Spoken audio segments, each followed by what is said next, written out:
The door is closed. Who is it? This is the police. Can we come in? Come on up. The door is open.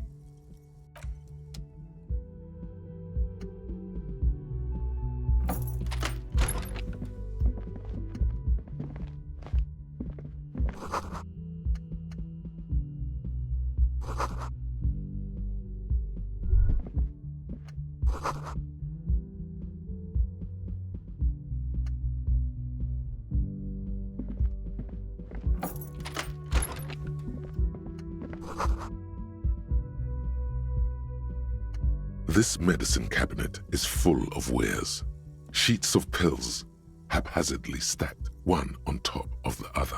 There's also a toothbrush somewhere in there. Pharmaceuticals line the shelves, sheet upon sheet of pill bottle next to pill bottle. Acetylic acid, APAP, eye drops, blood thinners. Anything of note? Pill bottles rattle like bones as you search the cabinet. Paracetamol, histoperidol, something in a foreign language you can't read. Behind them, an unusually shaped nasal spray. Its label reads, Nacra. An opioid receptor antagonist. It's used for diamorphine overdoses.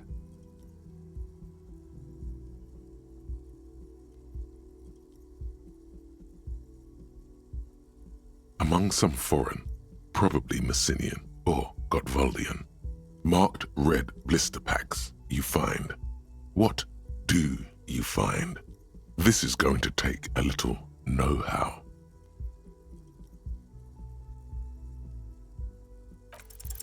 A bright orange bottle with peptide stamped on it, in sunny, happy letters.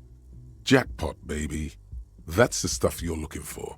Your palms begin to sweat just holding that little plastic container.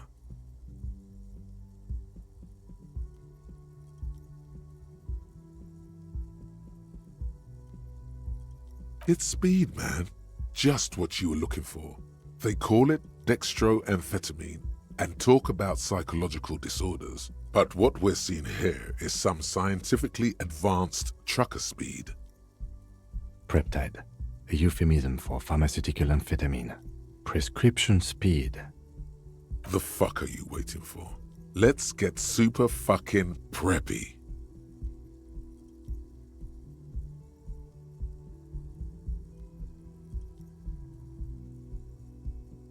The lieutenant looks toward the door as if he didn't see you pilfer that sweet peptide. Who cares, man? Who cares what the stiff thinks? Here comes the afterburner. This medicine cabinet is stocked with drugs. It's been used quite a lot.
Welcome to the roof.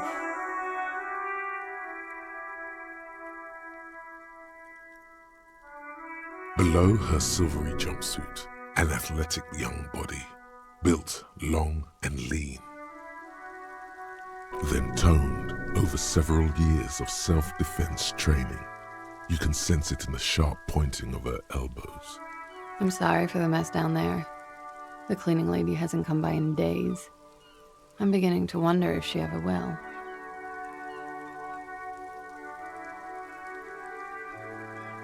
Oh yes, legends of room number 1 have made their way around the building. They say a portal to hell has opened in there.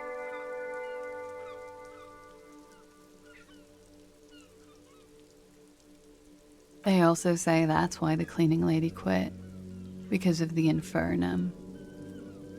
I'm Kim Kitsuragi. I'm a detective from Precinct 57. I believe you have already met my colleague from Precinct 41. Have I ever? Have you grown accustomed to your role as a police officer? Oh yeah, feel the power.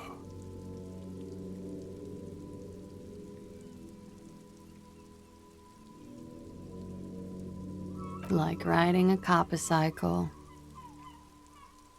There is the tiniest bit of flattery in there. The way her eyes move from your shoulder to shoulder. Miss, we are investigating the murder of the man who was hanged. The people responsible have asked us to talk to you. Huh. I see. Be careful. Ask something else first. When you go there, use words like, I hear you have been through something difficult. No need to dilly-dally. She's tough.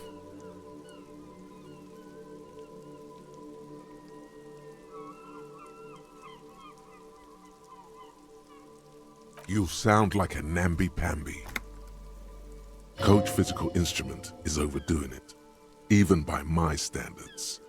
Say something else first. Clasier Amondu. Vredefort, Republic of Oranje. A bad memory, officer. It's the past. People can't go back to the past. I'm 28. Something stupid. Want to hear what's stupid? Somewhere in a one-room apartment on Boogie Street, a young man shows Patrol Officer Tilbrook his genital warts, asking if they're cancer.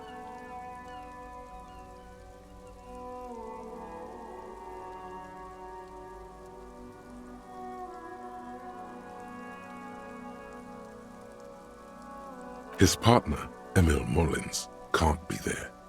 He's in another apartment with another man who's showing him a dead dog under the radiator. It's dead, Mullins says. No, the man replies.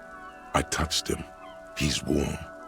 He's warm, Mullins replies, because he's under the radiator.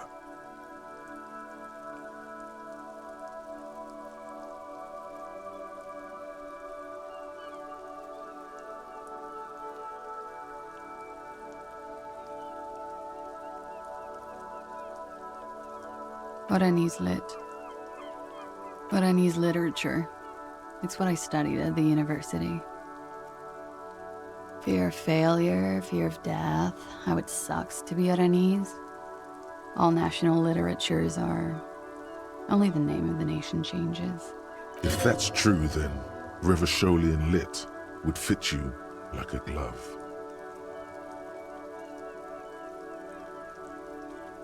Nothing.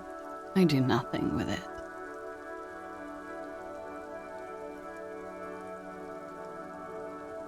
Cool.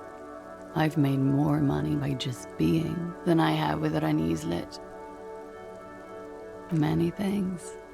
A roller skating instructor, a secretary, Miss Oranje 37. It's the world's most tired smile. Miss Oranje, now there is something you should linger on.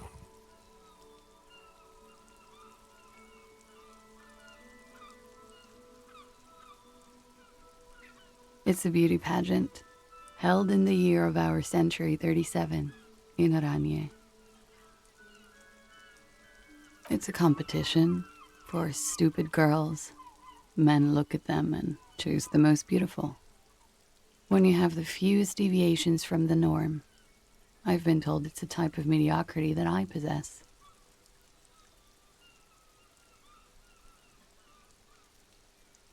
Yes, And for that, I got a crown and a sash, and a scepter, and a skull. Mm-hmm. I would offer you coffee, but it's garbage. Literally tastes like poison. I'm afraid you can't. Why is that? Because it's buried in a sealed plastic bag at an undisclosed location on the coast, along with cash and airline tickets. Thank you for your candor. Why? They say so in your tourist brochure. Keep travel documents away from your person when west of the river.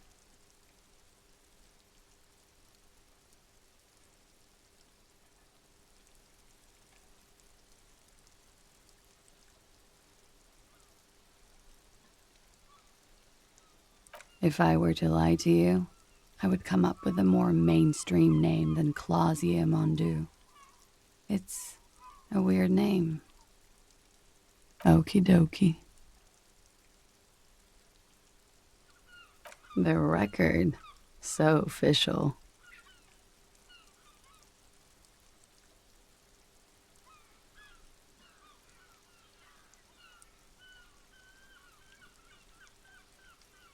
Yeah, it's pretty deluxe.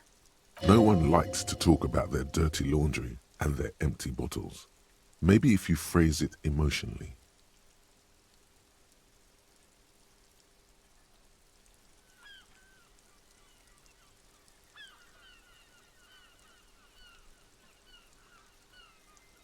I'm wintering. How long have you been staying here? About 4 months. I came in November. Here in the Whirling, here in Martinez, or here in Ravachol. I heard this is where the washed-up disco has-beens go.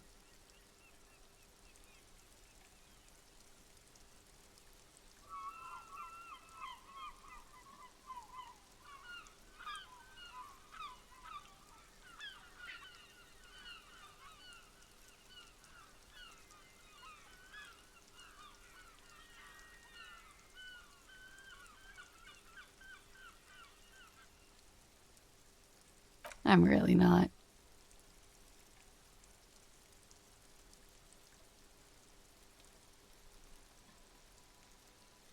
Okay.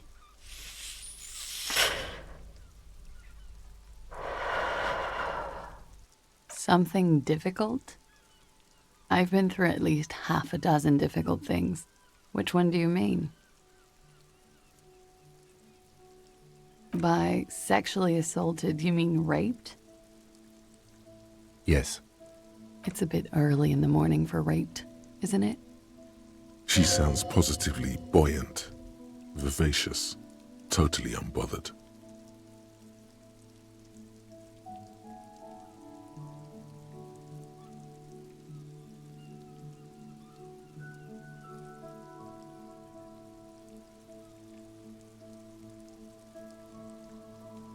Yeah. I'm gonna go with not raped. I can't say that stuff about him.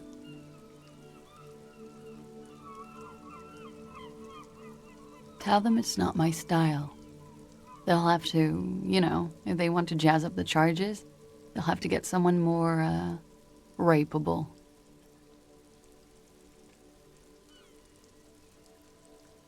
Are you saying that you were asked to tell us you were assaulted? Not explicitly, but I understood what they meant. It wouldn't hurt to spice things up a bit. Some assault and battery. Sexual assault, maybe. It was clear the latter would be spicier.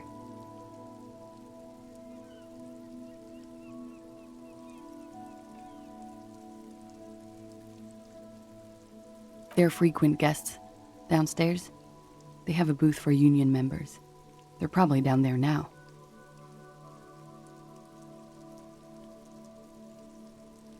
Over drinks.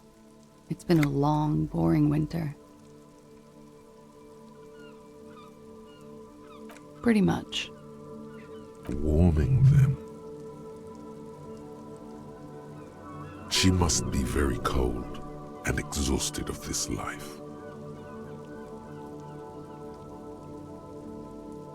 We partied.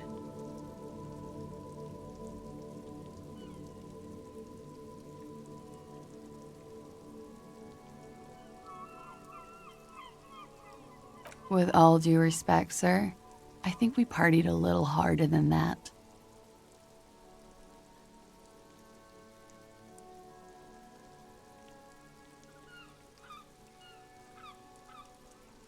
Oh, it is. You're still alive. What did you do when you partied? We drank, sir. A lot. For weeks, basically. We had that effect on each other. We made each other drink harder. That's why I liked him. What else? Stimulants. Speed also has that effect, making you drink harder. And then drinking harder makes you do more speed. It's quite the combination. We also had sex. A little. The drugs were good enough, and we did enough of them. How did you two meet?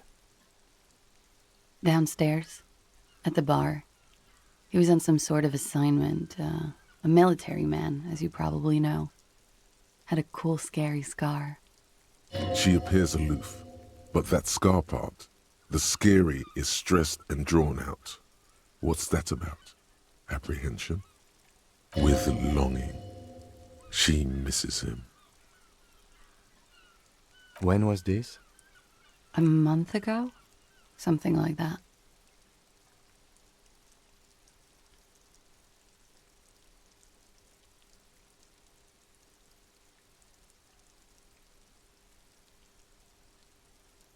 Oh yes. I have multiple viewpoints. From the roof, out of the bathroom window, in my dreams. A bitter cringe. It hurts.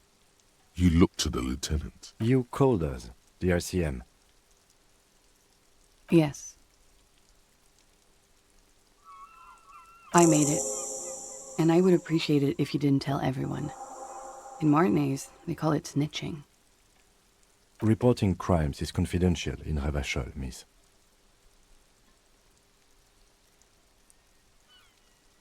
I didn't exactly disguise it. I just muffled the mic and nicked the landline a little. With nail clippers. And I diverted some radio fuzz into it. Into the cold wire. Which landline? The one downstairs, officer. I used the whirling landline. I don't know, sir. It was stupid. I was drunk, too. I was probably afraid the Union was listening in. Locals say they have ears in the wires.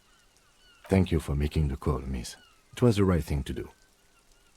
I didn't want to, sir. And he's still hanging there. We will move the body to the morgue today, miss. Don't worry.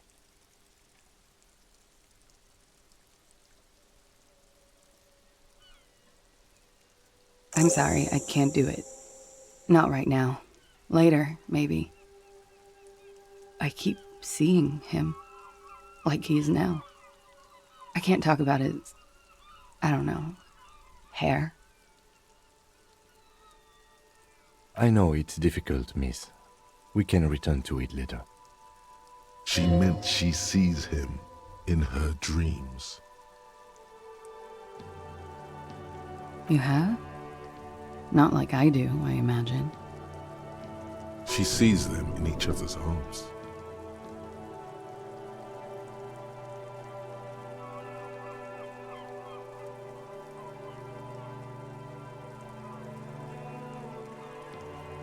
Oh, yes. He had something to do with the strike. One has been roiling since I got here. Rotten timing. But you probably know all about it.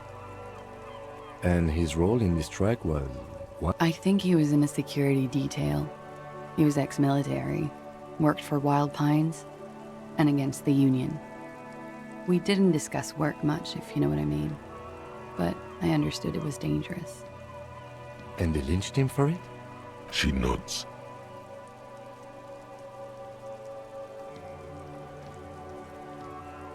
She breathes a silvery sigh of relief and weariness.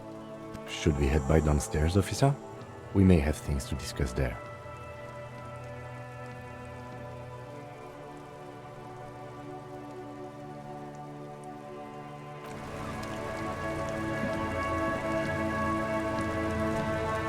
Looks like we have more to discuss with those so-called Hardy boys. Half their reasoning just went out the window. Nothing will make them respect the RCM, but it will disrupt the game they prepared for us. We just stripped off one layer of whatever it is. Her decision to not corroborate their story was definitely not part of the plan.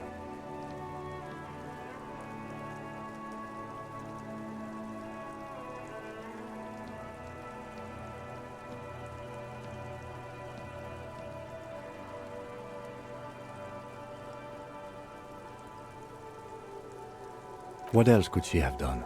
Lie? She saw there was no way to lie and get away with it. If not you, then me. It was a smart move from her.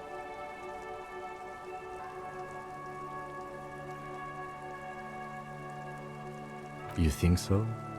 Being candid is the best way to lie. The appearance of candor with some facts thrown in draws attention away from whatever one chooses to omit.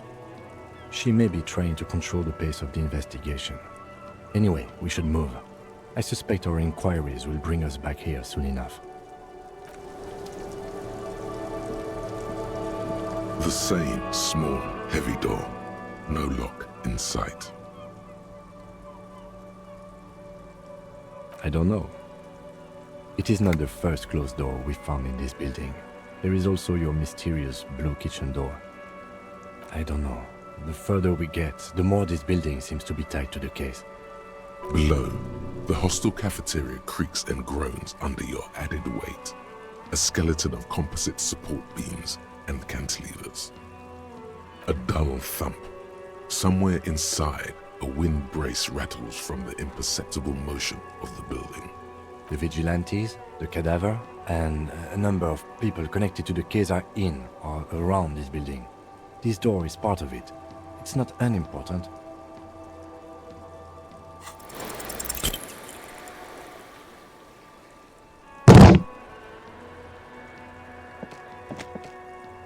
You kick it, gung-ho style, entering the premises style.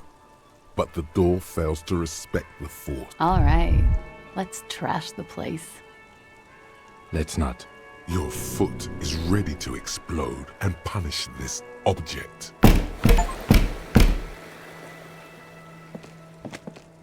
The door receives a thud. Its pain and groveling is much to your liking. Suck on that, door.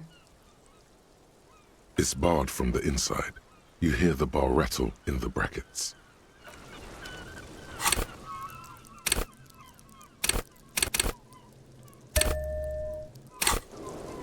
The same small, heavy door. No lock in sight.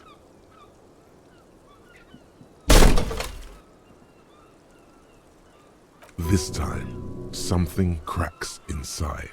It is an unbelievably satisfying sound, Nice. filling you with a belief in your own body. Well, sounds like this time the property damage was at least resolutive. Would it hurt to look in?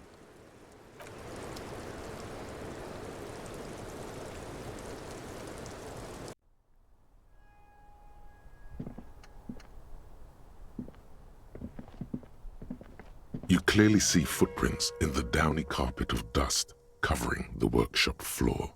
Jackpot! These, unlike everything else here, are new.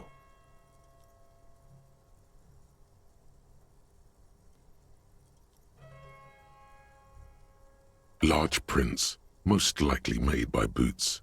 The size is hard to determine. Sole could be bigger than Vamp.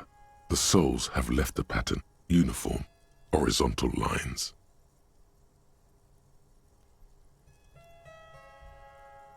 No, these little horizontal lines are different. They look custom-made to me.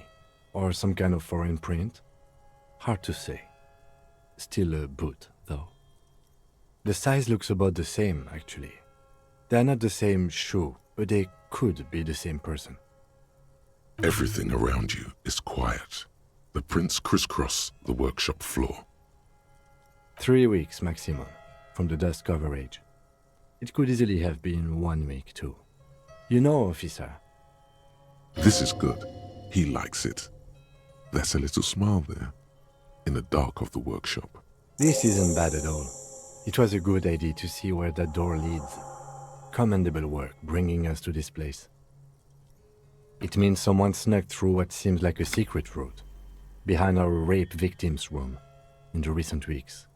This may prove to be significant.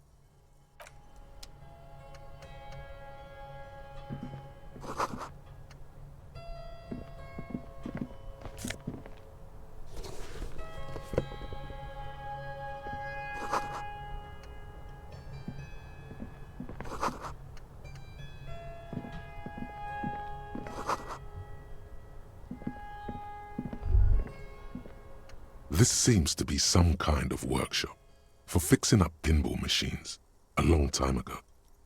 The lieutenant looks around the dusty, crowded room, inspecting the tools on the shelf.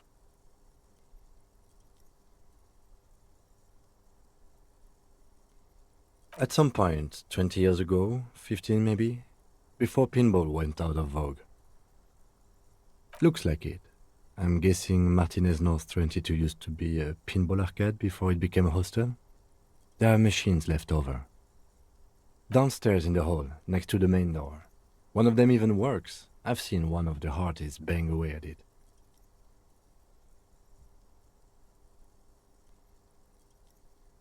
Ah, yes, as the novelty dice makers said. This has absolutely nothing to do with the case, I'm sure. But I do like a nice little connection. But then it went bankrupt. Your skin crawls from making the connection. If that's true, then our cafeteria manager is not going to like it. We should tell him what we found up here, omitting that suspicion. He does not appear to be the kind of man who likes his establishment to be part of a neighborhood ghost story about bankruptcy. It's not a ghost story. It's a curse, and Gart ought to be made knowledgeable so he can perform counterspells.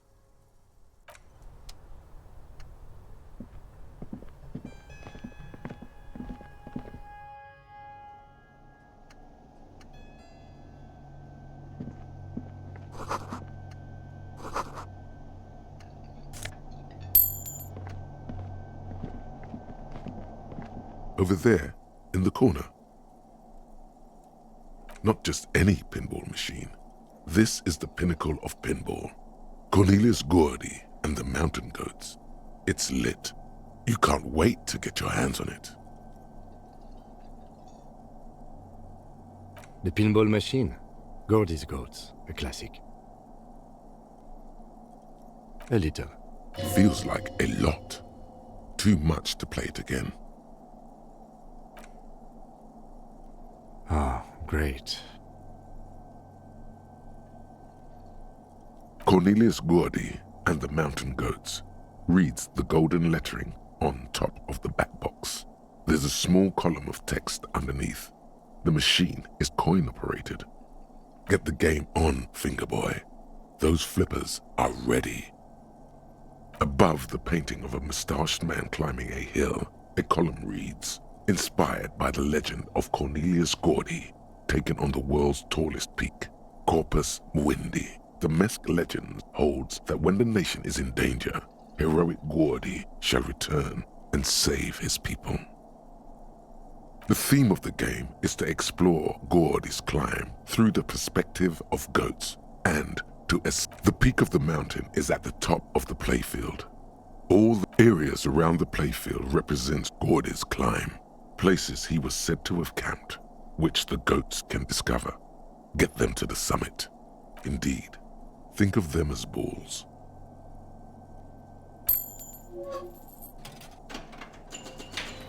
It takes a while to get into a rhythm, but pretty soon you're able to keep 3 goat-faced balls in play with relative ease. Go, go, Fingerboy. I feel sorry for the goats. If they only knew the kind of guy old Cornelius really was.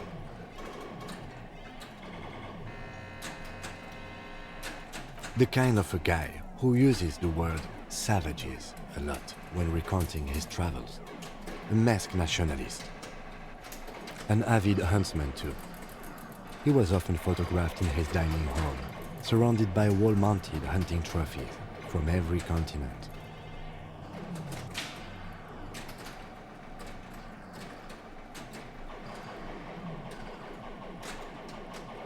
He also hit his wife and kids, other people's kids too, sometimes pets. Hateful little man. But you seem to be having fun. Your game is definitely improving. The jolly goats are flying all over the board, and although a few plummet to their deaths, you're never left with less than 3. Suddenly, a special passage leading to the summit slides open at the top of the board. This is where the balls need to go. Maneuvering a goat ball into a position for a perfect hit isn't easy. More fall to their deaths. But finally, the opportunity presents itself. One of them gets through. The words "Pale Rupture" light up on the speaker panel, and the machine starts filling with a thick, milky fog. Something's happening. Congratulations. This is where the game ends. It's a cheap way of getting more money out of the players. A stupid, nihilistic finale. There's so much fog, you can barely see anything. Some is actually leaking out of the machine, and one by one, your goats start slipping, disappearing into the milky nothingness. This can be navigated. The balls leave almost imperceptible disruptions in the fog. Use them to calculate where they hit next. You're down to your last goat, going mostly by sound.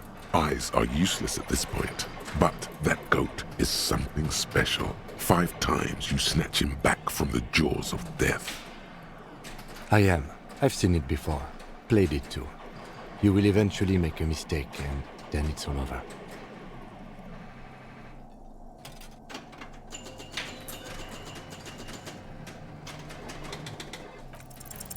How, if you can't even see it? The last goat plummets into the fog with almost suicidal glee. It killed itself to spite you. There goes nothing, finger boy.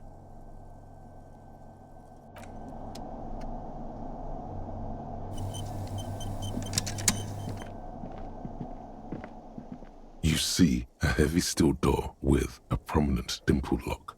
There must be a key somewhere. Probably somewhere in the whirling. It's not too important. We can get in and out using the...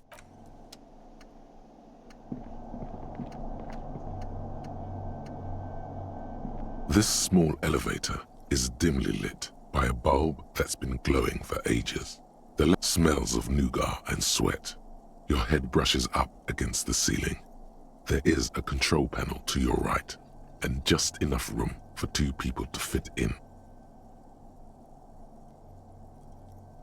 There are large rectangular buttons, monter, descendre, and an international call for emergency assistance. That third one appears to be broken. Seems so, although it's pretty quaint for a freight elevator.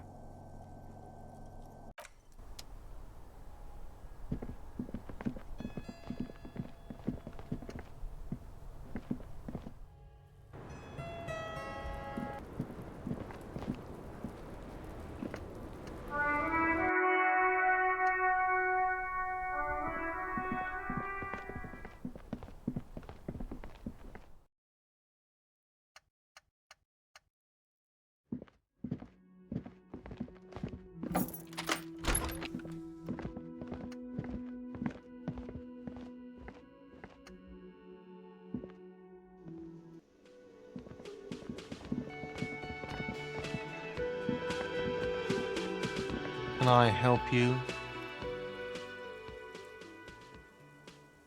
Got the 20 real? Then why are you wasting my time?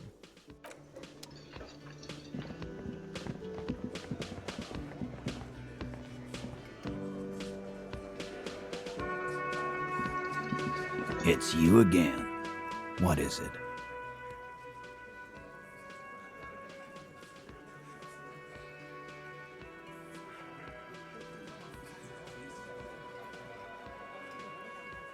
Fuck! I knew that fucking whore couldn't be trusted. A whore, huh? A lot of that going around lately, from the mouths of distressed men. Whatever the case, you've hit a nerve. He's angry. No, more than that. For the record, Titus Hardy did not explicitly specify the victim as a whore, nor did he say anything about trusting her. Oh, shut up and stay out of this, Liz. He raped her. He was out of his fucking mind. You have no idea. She's just in denial, asshole. You don't understand the traumatic experience. She's shutting down, and she doesn't fucking trust you. Yeah, she's crazy, you know. A crazy bitch. You know the type. She's fucked up.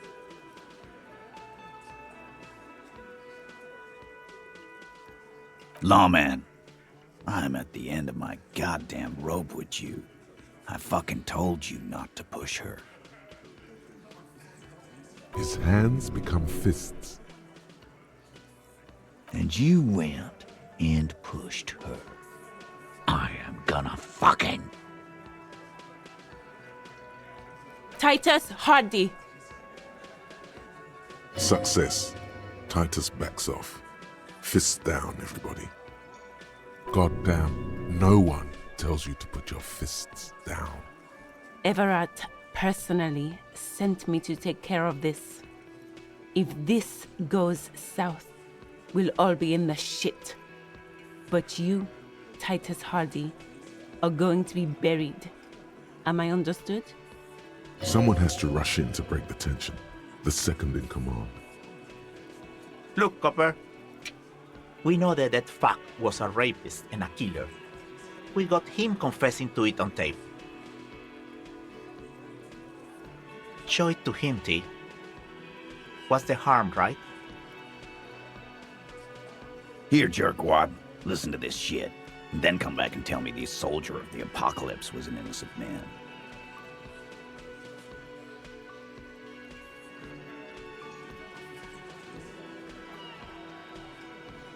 You think we go into this shit deaf and dumb? You RCM aren't the only ones who know how to bug people. There's no university degree for that. We have machines. We're in logistics. How do you think a harbor works? It's advanced stuff. Understood? You've listened in on their communications. How long? Since way before their chief started taking swing lessons. Things got nice and quiet after that. It's not advanced. You just hold up in a coop all day, writing down what they say. It gets hot as hell in there. Don't put yourself down, Angus. It's important work. Yeah, man. You're like a radio genius or something. Those notes are some in-depth stuff. Indexes and shit. What's on it? We call it the door gun a mega mix. You'll know why, won't you listen to it? You don't care about evidence. The fuck are you a cop for, then? Pigs, T. They don't care about getting the truth. They care about getting conviction. I won't be on your bulletin board. If you don't listen to the tape, we got nothing to talk about. Don't forget your tape, lawman. Compliments of Titus Hardy. You do that. Oh, and keep it. Maybe you'll need a reminder of human ugliness someday.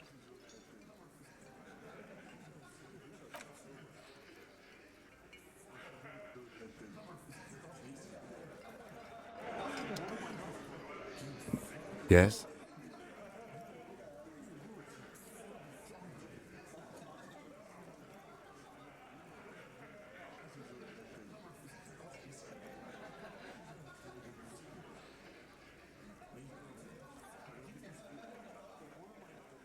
What do you want to know? Good.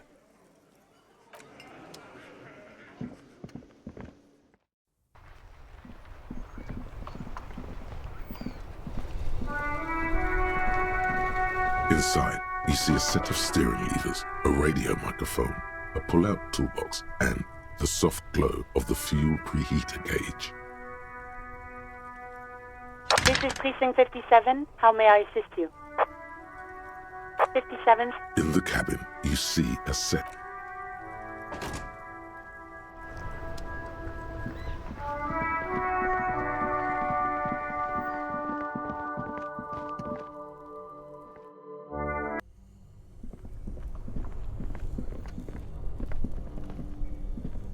This orange machine is dead still. It has a hand-cranked ice cream churner and an electric freezer. The ice around it, the ice squeak. You see the pry bars. Yeah, well, I have no idea. Sooner or later, you will stumble upon a tool.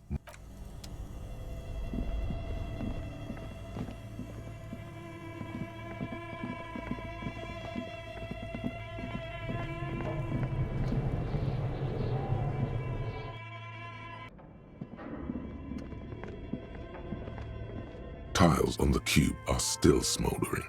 Casting the filament slides out of its glowing nest. Nothing happens. Nothing happens. Like a smooth draw, the filament, nothing happens.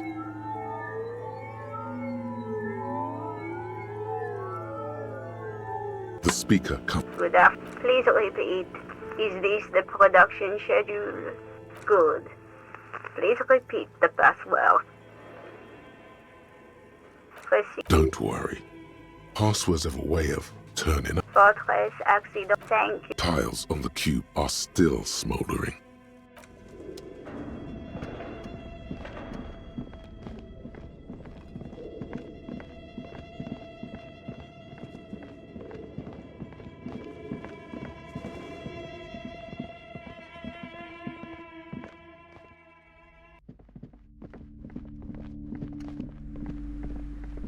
Hello again, esteemed officer, and welcome to...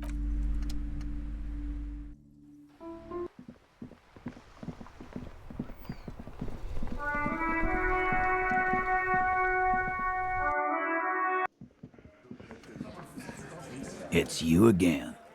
What is it?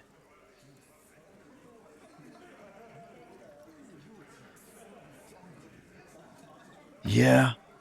What? I'm sure we can find a tape player. Where can I listen to this? Why don't you try Yeah, play it. I'm sure we can find a tape player. It's not a problem. You do that.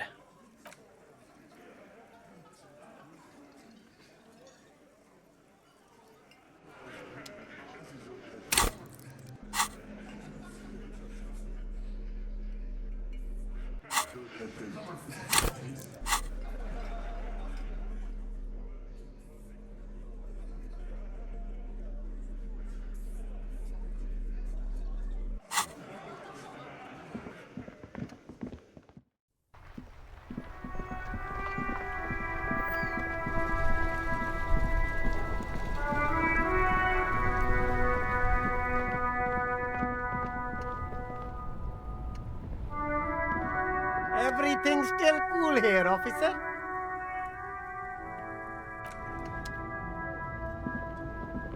The speakers below are banged up and worthless. The sneakers triumph over them. They're the star of the show here. The speakers, these once... No, don't look at the speakers, officer. Look at the sneakers. The sneakers are the stars here. These, officer? These... The shine on these sunglasses lasts a lifetime, officer. 100% guaranteed.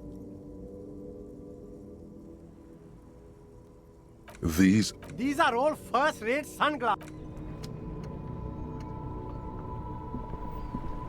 You keep coming back. That's good, officer. Keep browsing. You find your hands deep in... Economical, but also trendy. Look firsthand. Buy...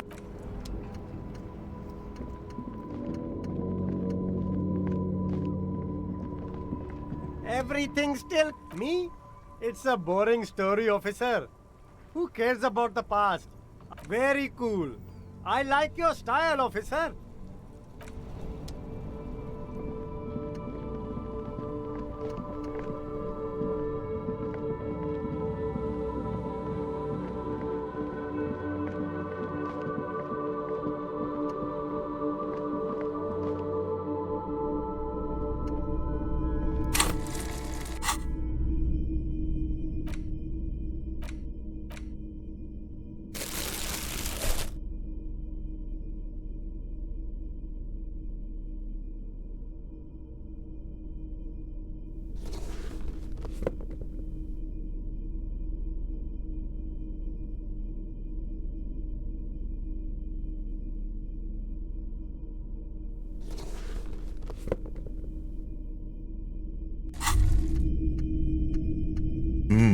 The luxury of fine things.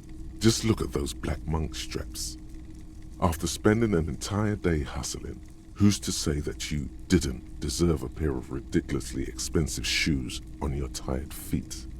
Beautiful things give you a rush. It's power. Crafting your style, draping your flesh in silk and leather. Remember, when they come to take it away from you, you worked for those shoes. Whether you like it or not, wearing these shoes has made you more liberal. Ultra-liberal.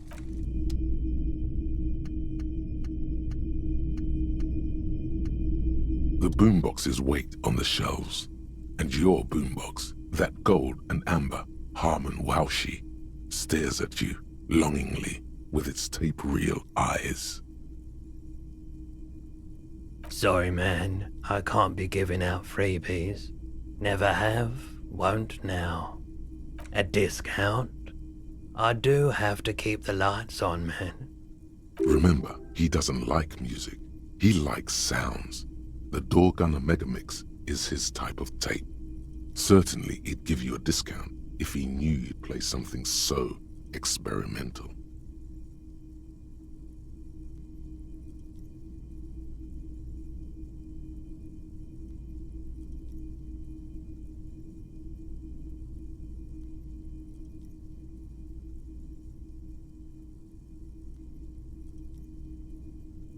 $4 is offensively low, but just this once. For the music, concrete, cop. And here you are,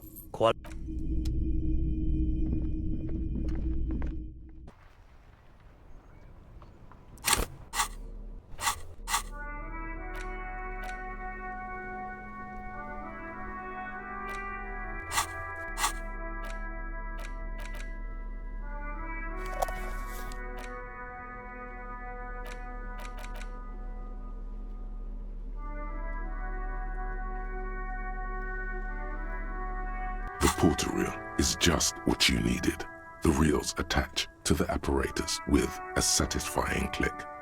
The tape is routed behind the magnetic reader. You push Command Set, and the tape starts spinning. Violent static and machine sounds fill the air. This isn't Revachol. This is a fucking village. I can almost see the elephants. The harbor. That's the sound of a Kvalson crane. When this shit is done, I'm gonna tear that place up. Soldier of the Apocalypse style. Kill shit. Dogs and chickens too. Gonna run a room, Cordy. A real nice one. I don't give a shit. I'm fucking done. I'm done mentally. I'll fucking do them all in. Rape that disco cunt on the counter. You know, the dance a whore upstairs. Do it Kohoi style. Never did get that taste out of my mouth. The lieutenant presses the button marked Arrete on your porter reel. The tape stops spinning. End of recording. It seemed authentic enough. Probably recorded off the shortwave, then edited to seem more incriminating. He sounded like he was on patrol, around the harbor walls.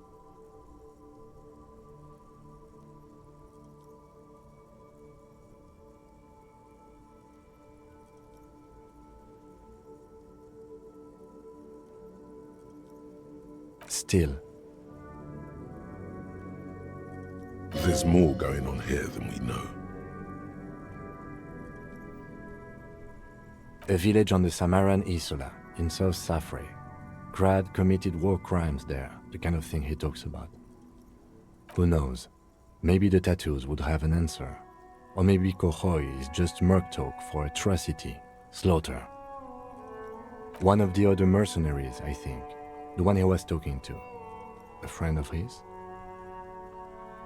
I think we've got a few more questions for class here, don't you? This seems to contradict her testimony, at least to some degree. As you take out the tape, the boombox tunes itself back to the cheery radio again, spewing out beats like it's a Friday night. The contrast feels chilly, inappropriate even.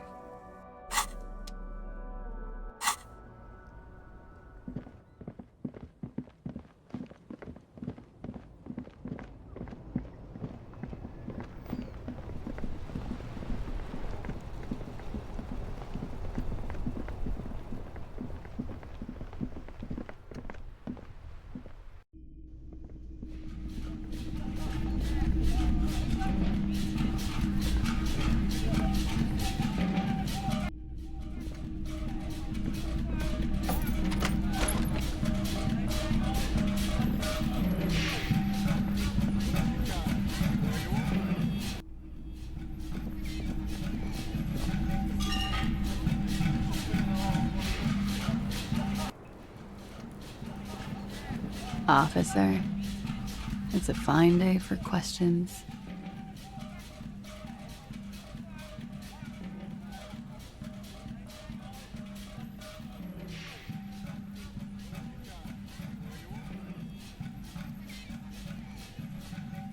Yes, you're just one room away. Very personal.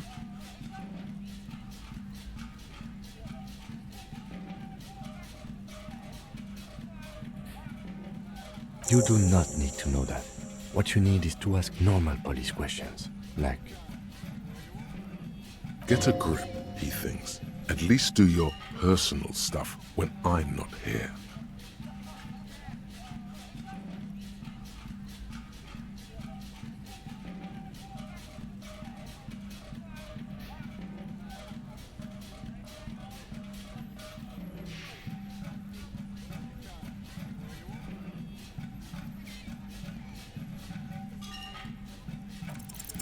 Soft, light brown eyes look back at you, directly into the space behind your eye sockets. You see the smoke rise from between her painted red lips. She's beautiful. I have bad news for you. You know these guys?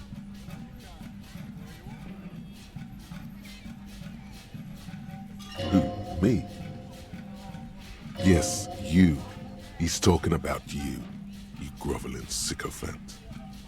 You too. Me? Get out of here. I'm solid. These guys are compromised. She's got them singing along to her tune. The little bleeps and bloops you trust for info, you can't trust them anymore.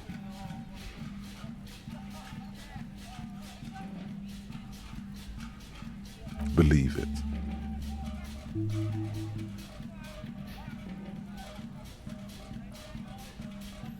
There's no way of knowing. At the moment, I'm afraid it's best to assume. All of them.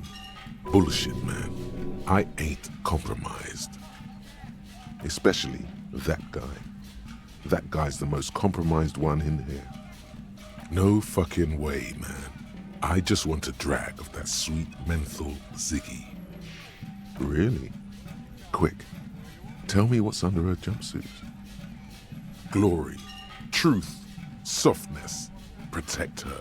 She wants you. I take it back. He's got it pretty bad. But this next guy's on another level entirely. She likes you. The crown head is a boring condom. He's jealous. This is human nature. how it always does, through subtlety. There's nothing you can do about it. You are how you are, and she is how she is. Things will go as they do. No. It's better to know you're being played than to be played without knowing it, is it not?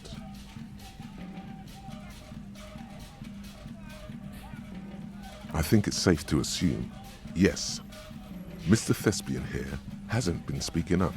If he were, I suspect there would be paeans to her truthfulness.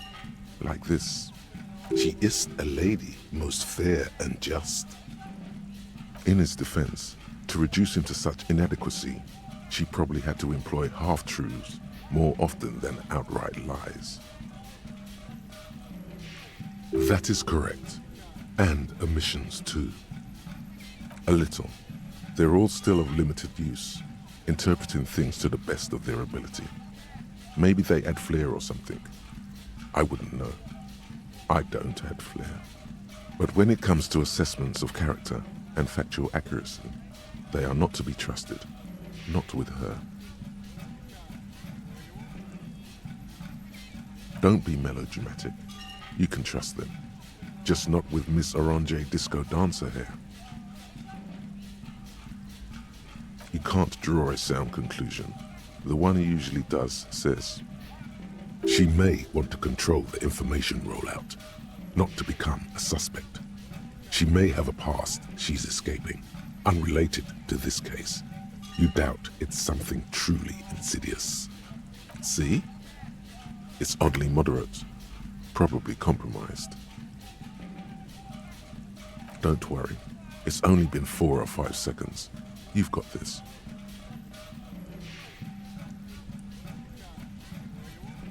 For a second, her face disappears from your cornea. Only a silvery negative remains. Still smiling, a tired smile.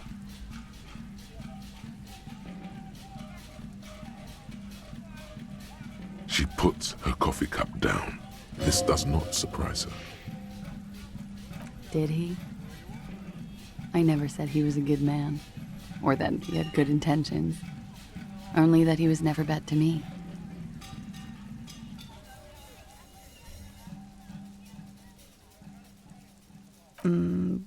Where did they get this recording exactly?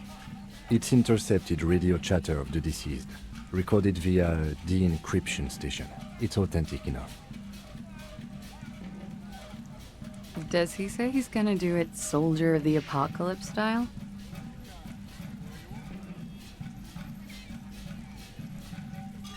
The phrase was used. Yeah. That was practically his pickup line.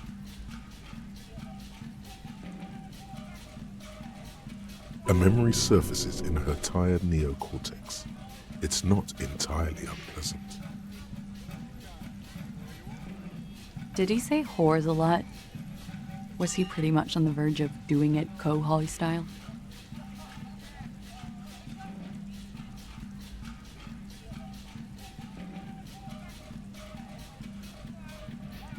I don't see how your problems are relevant right now, officer.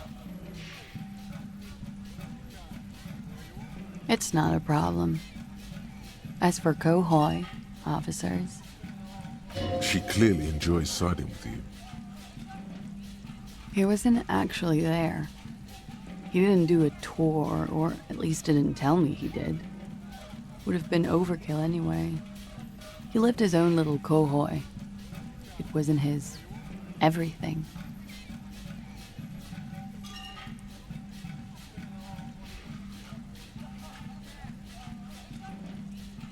No, I'm pretty sure he did all those things, and then had to internalize them to keep on living, until they just sort of turn into his, what's the word I'm looking for?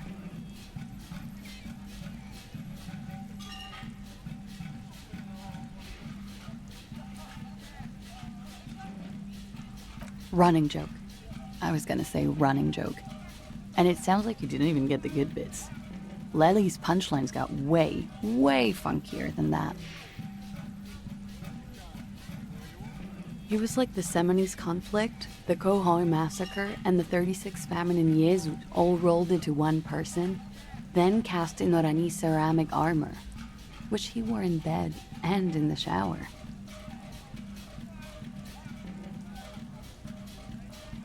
When he said he was done, and done mentally, it didn't sound like a joke.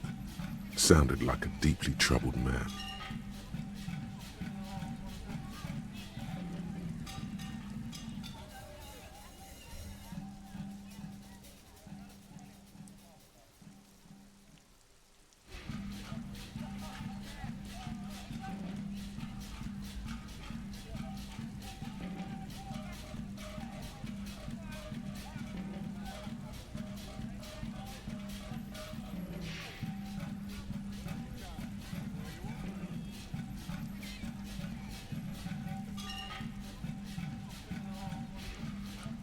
Well, maybe I pieced him back together with my magical personality.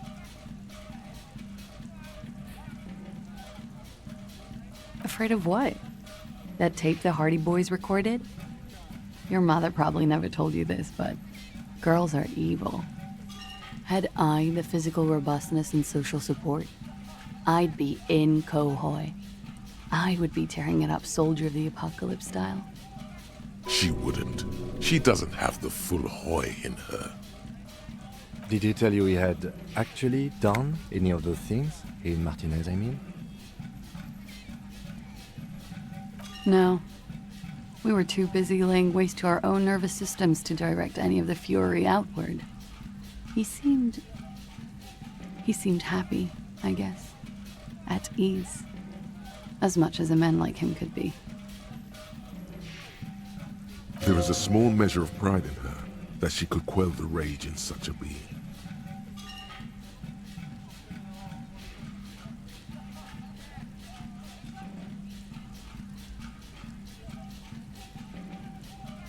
Thank you for clearing that up, miss.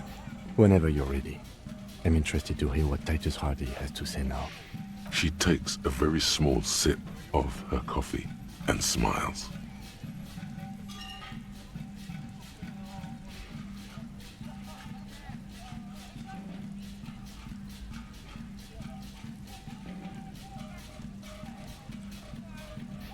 Like, for example, his name? Actually, officer, I didn't know his name. I just called him Lely. A nickname? I guess. He came from Lelystad. It's short for that. And it was his army name, apparently. He said his real name wasn't his. I tried to pry it out of him, but it was no use. Lelystad. That's a good start. It just occurred to me, colleague. We still haven't performed a field autopsy on the deceased.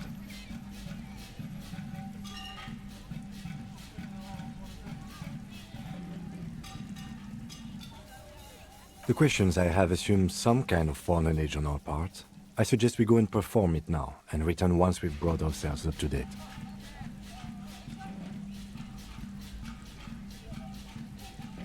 Excuse the delay, miss. The situation will be addressed now. We'll be back soon. The young woman nods, then proceeds.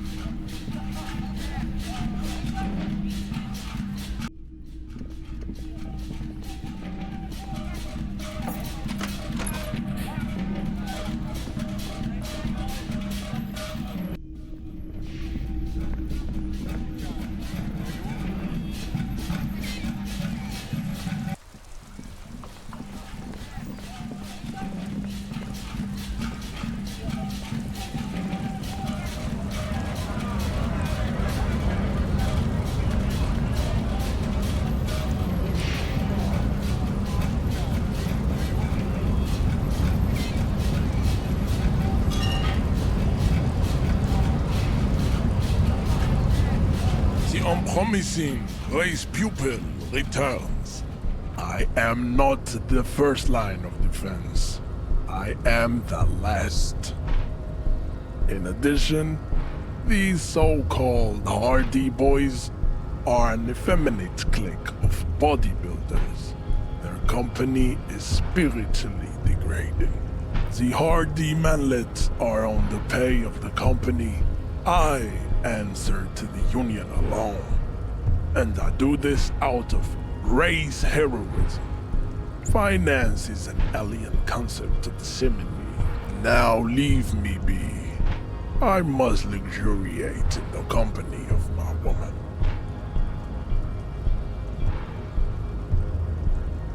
And...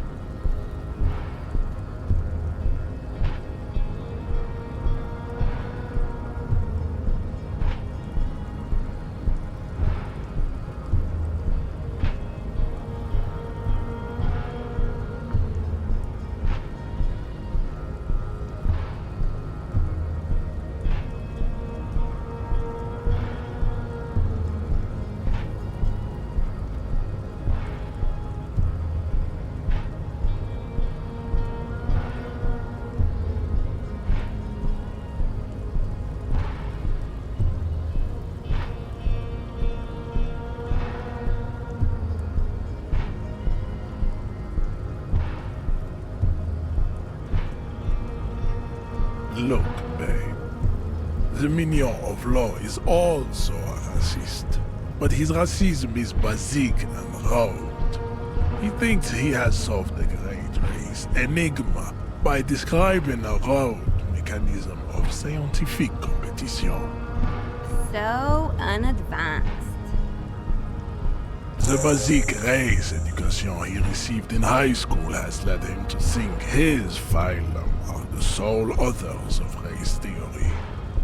An esoteric study reaching back to the ancient mass society of Pericarnassus over 4,500 years ago. Basic racist, I take pity on you. You clearly want to enter the harbor bad. Like a little boy who wants to go on the potty. I can press the button for you. It will open the door.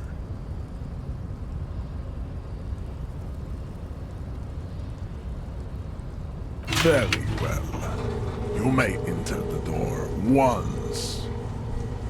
Our race conversation here has concluded. Finally. Let's go.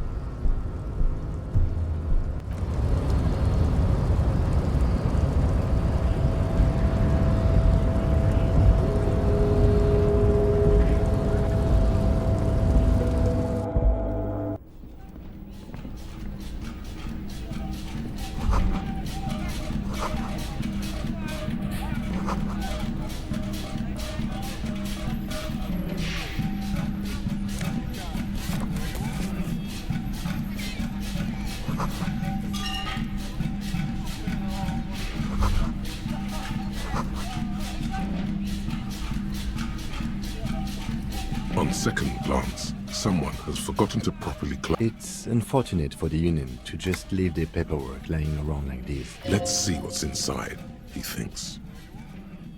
The drawer opens smoothly.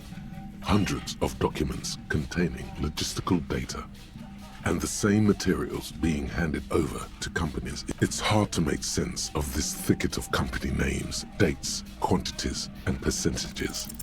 Whatever's hidden here is hidden well. Concentration isn't enough.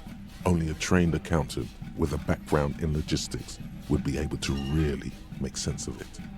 However, there is a little handwritten. It appears to be a to-do list written in large, uneven capital letters. Remember, Leo, Everard's shoes, special whirling borscht, water Everard's plants. All items on the list have been crossed out and the note itself is crumpled. Everard Clare, probably. The head of the Debarders Union. One of his aides must have left it. Nothing incriminating here. What is so special about this borscht? Code for drugs? Booze? Blood? Remember, Leo, Everard, all items on the list have been crossed out and the note itself is crumpled. The drawer slides shut.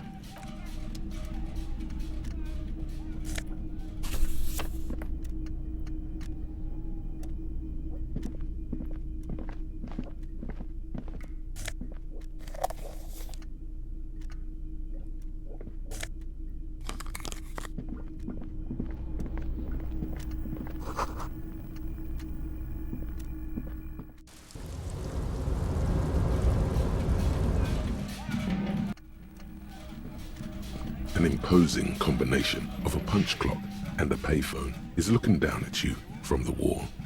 A note on the side says, "Tokens unavailable due to strike. Use change."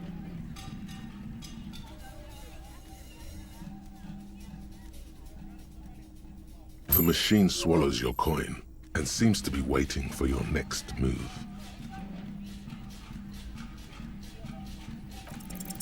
Your fingers run over the dial pad. 005.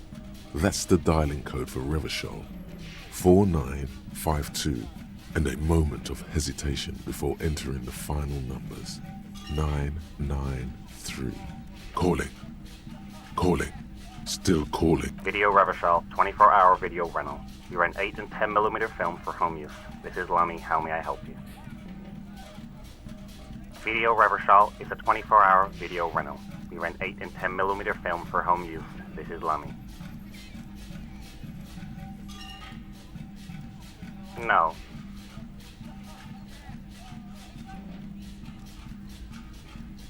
Maybe you called to extend your rental period? Do you need to extend your rental period?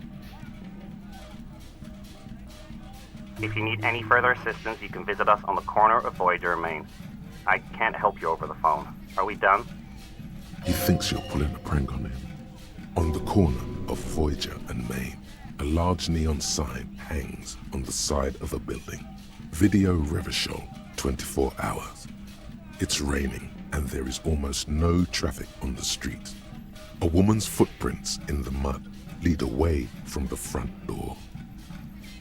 Tiny heels tiptoeing down the road.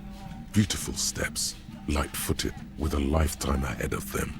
You look up and suddenly you feel like you don't want to hear about video rentals anymore.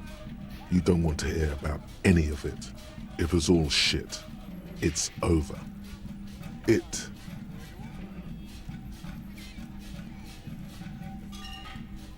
That's enough for you today. Let's conclude this call.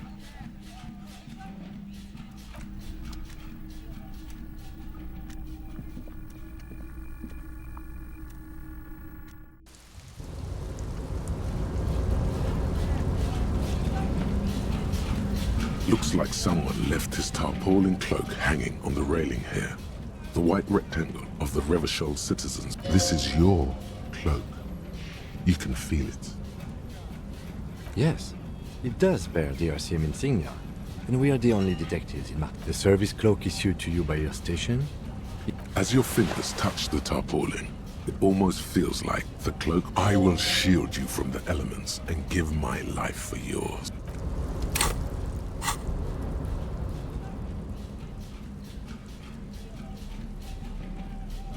The front of this quarterly journal features a large satirical portrait of the late King Friesel. From the sides of his head, a pair of white antlers spread to the corners of the cover. Because Friesel was incompetent, foolish, and cruel. In short, the embodiment of everything the communards wished to overthrow. It's satire, you see. To your disappointment, there aren't any full-color pictures to direct your attention. Just column after column. After rifling the pages, the magazine is divided into several sections. International developments. Comrade, as you know, this journal takes its name from Mazov's immortal but, like the structures of capitalist ideology, we too are at risk of going à la fumée, unlike many public. So please, if you value our radical Mazovian perspective on contemporary politics, culture, and international... What do you expect? It was laying around the office of the Debarders Union. They're probably... You flip back to the front of the magazine. The tape. This section includes a long, tedious critique. You also skip over an article about heavy fuel oils. Face it, you really aren't interested in foreign affairs. You flip back to the front of them. It takes a moment, but gradually it dawns on you that, as you leaf through this section, you come across several reviews of recent radio play. The main feature, though, is a long essay titled This so-called artist spotlight is really just a brief Q&A. That certainly sounds like a certain delinquent youth who likes to harass you from Earth. The actual article is surprisingly light on details, but after if you don't follow it, you only ever hear about the ludicrous sponsorships and obscene death toll. You think you're settling in for a relaxing recap of the most Instead, you find yourself skimming a 10,000-word feature about all the politically where to even start. For one, there's the crass commercialism of its sponsorships, and then there's the practically criminal emphasis on deadly motor crashes. And that precisely is what's problematic about it. Were it not for the promise of at the end of the day, it's the destruction of these 750,000 real races that you're really watching for. You see, one cannot avoid the conclusion that Tip Top Tourney is simply the apotheosis of spectacular entertainment under capitalism.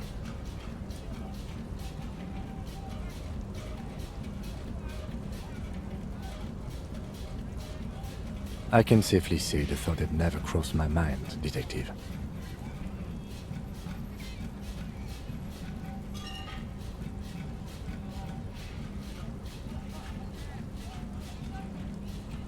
You can still like it, Detective. Just because a couple of fools wrote an article doesn't mean it's true. If I had to wager, I'd say they've never even seen the inside of a motor, much less a motor race. You flip back to the front of the magazine. The table of content. Unsurprisingly, much of this section is taken up with articles. You skim the headlines. Paint the harbor red and white. Martinez tames the wild pines. Finally, there's a brief article by the writer, G. Martin, accusing the owner of the Capeside Apartments of illegally attempting to evict certain communist tenants simply for not having paid their rent. One of the editorials proclaims that the more the forces sounds like their bodies just haven't been. You flip back to the front of the magazine.